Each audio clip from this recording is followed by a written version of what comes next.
Hello everyone, welcome to my channel Anisha YT. সবাই কেমন আছো? আজ ব্লগটা সকালে চা থেকে শুরু করলাম। ঘরে কিছু গ্রোসারি জিনিস লাগতো, তাই বাইরে তো আর যাইনি, তাই অনলাইনে অর্ডার করে দিয়েছিলাম, সেইগুলোই চলে এসেছে। দেখো আমি কী কী অর্ডার করেছিলাম।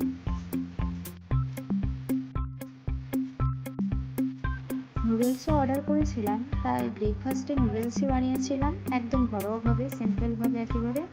ব্রেকফাস্ট করার পরে দুপুরে রান্নাবান্না শুরু করে দিলাম।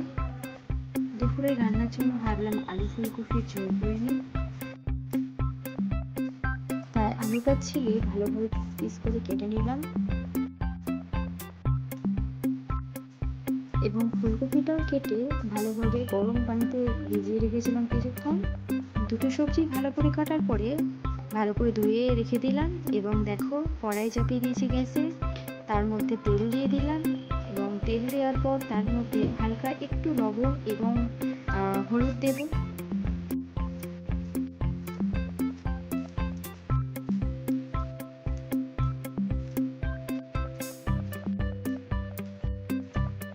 তেলটা যখন গরম হয়ে গেল তখন আলু আর ফুলকপি দিয়ে ভালোভাবে ভেজে নেব।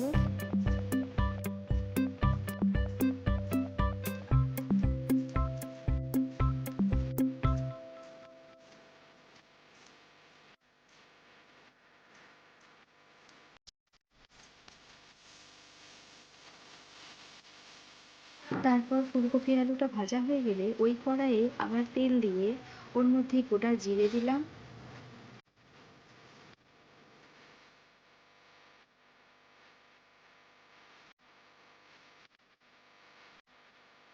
এবং তারপর পেস্ট করে রাখা মশলাটা আমি তেলের মধ্যে দিয়ে দেবো এবং সেই পেস্টের মধ্যে ছিল টমেটো, পেঁয়াজ, কাঁচা লঙ্কা, আদা, রসুন আর একটু জিরে।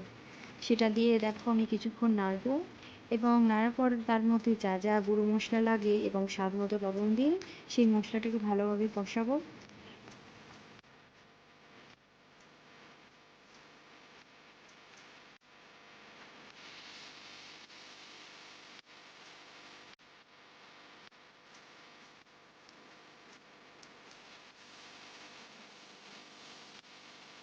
ফুলকপি আলু ভাজাটা দেওয়ার পরে সেটাকেও দেখো কিছুক্ষণ মশলার সাথে কষিয়েছি এবং কষানো হয়ে গেলে তার মধ্যে পানি অ্যাড করে দিলাম।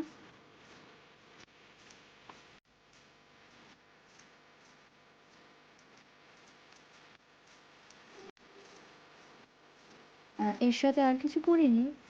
একবারে দুপুরে খাওয়ার সময় শুধু ডিমটা অমলেট করে নিয়েছিলাম। দুপুরে খাওয়া দাওয়া করার পরে একটু ভাবলাম ঘুমাবো, তো ঘুম তো আর এলো না। তাই ভাবলাম কী করি, ঘরে ছিল মেহেন্দি, তাই দেখো মেহেন্দি লাগাতে শুরু করে দিয়েছি এবং মেহেন্দির ডিজাইনটা কেমন হয়েছে অবশ্যই কমেন্ট করে জানিও। আজ ব্লগটা এতদূরই থাকলো। ব্লগটা ভালো লাগলে লাইক, কমেন্ট, সাবস্ক্রাইব করে পাশে থেকো। আবার দেখা হবে নেক্সট ভিডিওতে। টাটা।